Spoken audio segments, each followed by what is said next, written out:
le Mené, territoire rural des Côtes-d'Armor en Bretagne, l'énergie éolienne fait déjà partie du paysage.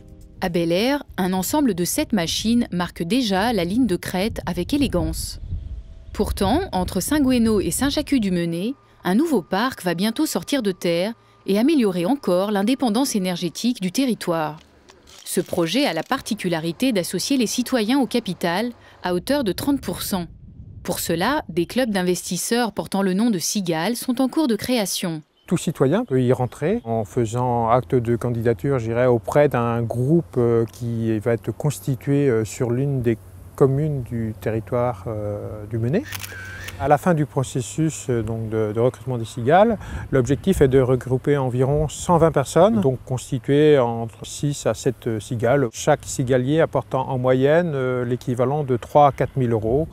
Bonsoir à tous, merci d'être venus. Différentes réunions informent les investisseurs potentiels sur les aspects techniques, juridiques et financiers.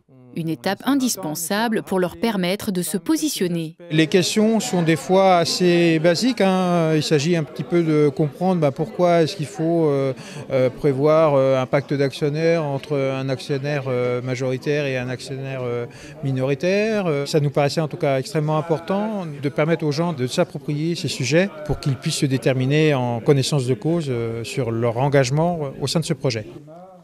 Même si la rentabilité du projet est intéressante, la motivation principale des cigaliers n'est pas de gagner de l'argent à titre individuel.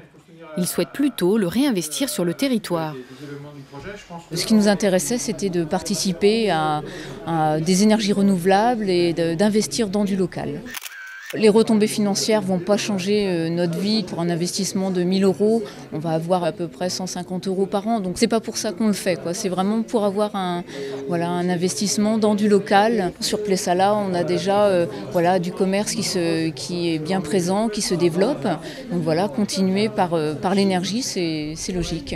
Le projet a été développé par l'industriel IDEX qui a cédé ses parts à la société d'investissement Oxiane Énergie.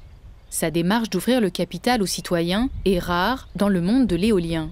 Sur des projets de cette ampleur, la question du partage de la rente éolienne, la question aussi de l'intégration sociale est un facteur de réussite.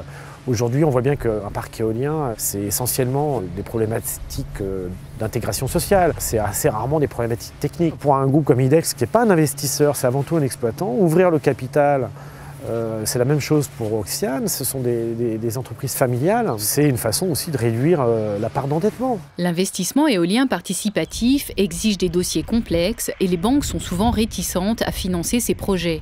Mais ces obstacles n'enlèvent rien à la motivation des habitants du Mené qui peut-être montreront la voie à d'autres territoires. Moi, ce que j'espère surtout, c'est que ce projet, ça soit une façon de mobiliser les gens et que derrière, ça crée des émulations, que les gens privilégient de plus en plus ce genre de placements plutôt que des placements boursiers ou bancaires loin de chez eux,